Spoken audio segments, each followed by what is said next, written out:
ఏ పూజకే పువ్వు రుణమై పూసిందో కాలానికే తెలుసగా. ఆ కాలం కనుమూస్తే కలగా చెరిగేది జీవితం ఒకటేనగా. సవతిగా కాకుండా చెల్లిగా నన్ను చూసి తల్లిని చేశావుగా.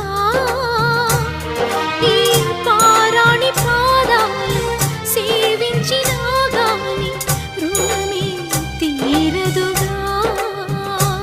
ఇది కలకాలమై ఉండగా